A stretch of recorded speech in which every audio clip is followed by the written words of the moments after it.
Hi, everyone. My name is Mike Field. I'm the manager of transportation in the transportation division. I just wanted to provide a quick update on some changes that are happening on Aberdeen Avenue in between Queen Street and Dundurn Street.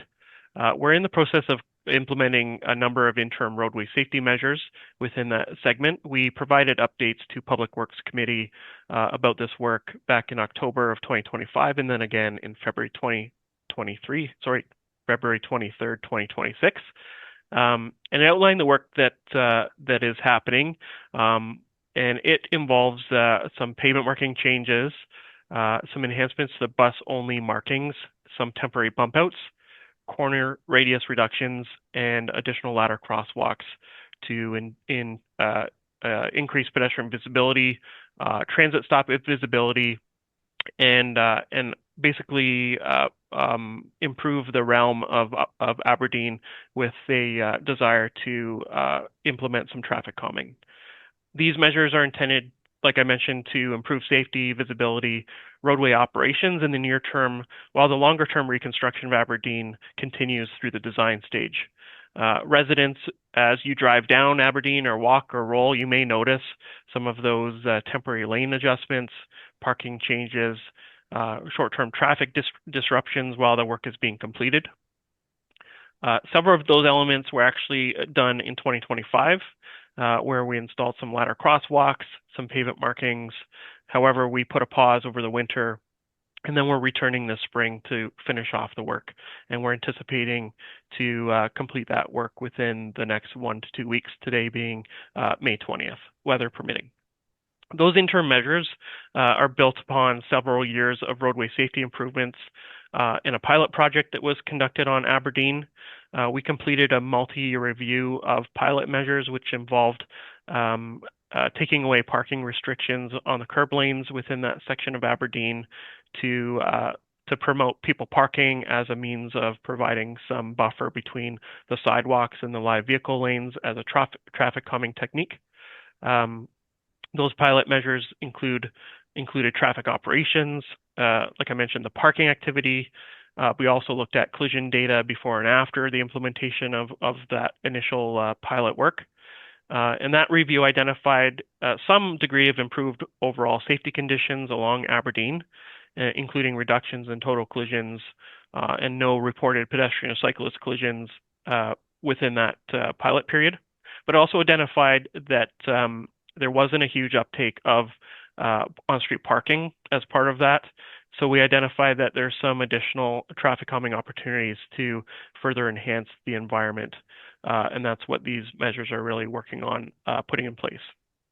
The pavement markings are really building on that work and promoting a safer corridor by designating parking spots more formally than it was before.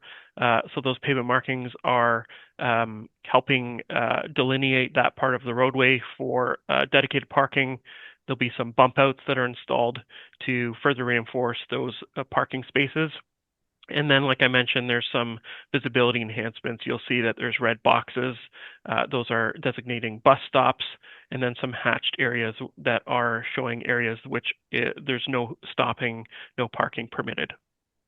As I mentioned, at the same time that this work is happening, the planning design for the future reconstruction of Aberdeen Avenue is continuing by the Engineering Services Division. And just last night on May 19th, there was a public information center where the public were invited to provide some feedback on the design, look at some options and that sort of thing. More information about that reconstruction project is available on the city's website, and I'm sure the councillor's office can provide a link to that as well. So with that, I'm just going to open up the design drawing and share the design drawing for Aberdeen, and I'll just walk through some of these changes so you can relate to what you're seeing on the road to what will be coming in the final form. Okay, so what I have up on the screen right now is the detailed design drawing that we use to install all of the infrastructure, those changes on Aberdeen. And I'll just walk through them quickly, starting on Queen Street, and then I'll move towards Dundurn and just highlight some of the changes. The bold on the drawing are the changes for the most part, and they're earmarking for the most part pavement markings. So you can see in this part some pavement marking improvements at the intersection with some stencils and a pavement marking for a dedicated right-hand turn lane onto Queen Street. But as I move to the side, you'll see some of the more substantial changes with the pavement markings. So you'll see the introduction of a buffered, tapered space with some hatched lines. This is really designating the bus stop area, which is shown in red. That is the existing bus stop. And this area is just showing for drivers and people parking or wanting to be parking on the roadway that this is not a location on the roadway that we want cars parking or driving, because that is where a bus is going to enter the bus stop area and then sit and wait for transit users to enter on the bus and then leave. On the other side, you'll see there's pavement markings where the bus will travel through the intersection, and they'll use this hatched area to enter back into the live lane of traffic as they go down their way along Aberdeen Avenue. Right here, there's a little, you'll see these gray rectangles in this shape here. This is actually a bump out that's going to be put in place using temporary measures. This says concrete jersey barriers, but we're going to create this bump out using pavement markings and knockdown sticks. Those are the posts that we put in. And that is making sure that this is not used as a through lane any longer. And you'll see these features on other parts of Aberdeen. And we put these in to protect the parking spaces and to encourage safer speeds by not allowing vehicles to drive in the curb lane. That was the intent of the parking pilot initially, but like I mentioned, we didn't get a lot of uptake of the parking. So this is really reinforcing the traffic calming effect. So moving my way along Aberdeen, you'll see that there's a solid pavement marking line that is designating that the lane that's at the curb is a parking lane. As you know, there's a bump out that I showed right here, taking away the ability as a through lane and providing a protected parking within this segment of road. And then the reappearance of another bus stop with the hatched area, like I explained, showing where there's no stopping allowed for the buses, that area to be cleared for buses to be used. Across the other side of Aberdeen, you'll see the similar features for the opposite side of travel. So the configuration is being used on both sides of Aberdeen in a consistent manner between Queen and Dundurn. I will highlight, if I can zoom in a little bit on the intersection of Mountain Avenue in Aberdeen. There's one feature. So the ladder crosswalks were installed in 2025. So if you're familiar with it, the ladder crosswalks were installed last year. But if you see these lines, maybe I'll zoom in a bit more here, with the Bs, these earmarked Bs. So what we identified is the corner radii at this intersection is very sweeping, so it allows vehicles to drive very quickly around the corner if they're coming from Aberdeen onto Mountain or Mountain onto Aberdeen. So we want to make sure that we control vehicle speeds through engineering design. So we're putting in temporary corner radii reductions through some bollards and some pavement markings. So when you come close to this intersection, you will see pavement markings and bollards that will require vehicles to make basically more of a tighter 90-degree turn as they navigate that. And that really, to make that kind of turn, cars need to slow down. There's another intersection that has a similar corner radius reduction as well. And that's being in concert with all the other pavement marking and adjustments for Aberdeen proper itself. So I'm just going to go up and over to the match line.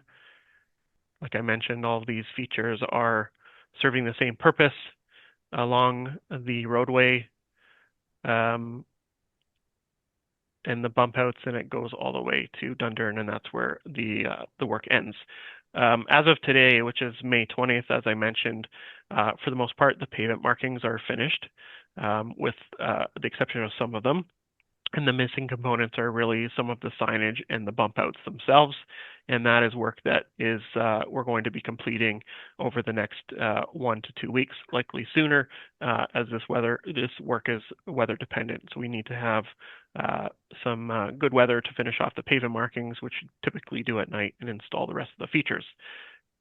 May not make complete sense right now if you drive Aberdeen because we're not fully completed, but once we're completed, it'll be a bit more intuitive as far as a driver's perspective, and also pedestrians and transit users and that sort of thing, as far as what all these things mean.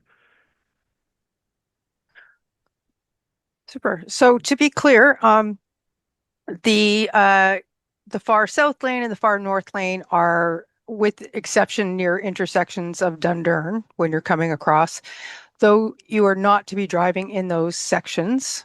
You have between Dundurn and about just around Mount Royal, then you move into the lane that you're supposed to be in, and then as you approach Queen Street, just after Mapleside, I think, it then allows you to split off between those that are going up the mountain and those are going to continue west, or sorry, continue east.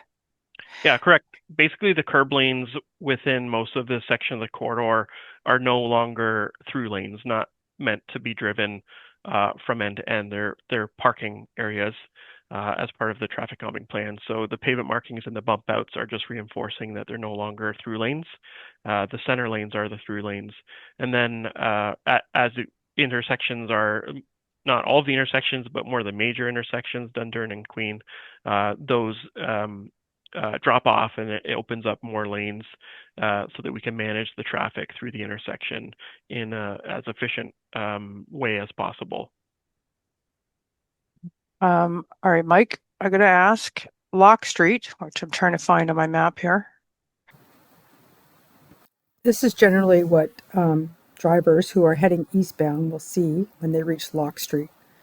For those who wish to turn onto Locke to make that northbound left-hand turn, you will enter in a left turn lane only section of the eastbound lanes. Those who wish to continue further eastbound will move towards the curb and then back out again once through the intersection. Providing a left turn only at Locke at that location will help with the prevention of backup, and the final design, which this is not, this is our mock-up of this to give you an idea what it'll look like, is forthcoming. Okay. I should have mentioned, and maybe it's worth mentioning that once all of these changes are completed, we will be monitoring the area to make sure that it's working the way that we wanted it to, or want it to. But if there's any adjustments that we need to make to make it better, or to account for actually operational conditions, we'll make those. So what we're initially implementing, if we do need to change it because of observed issues, we will make those changes over time.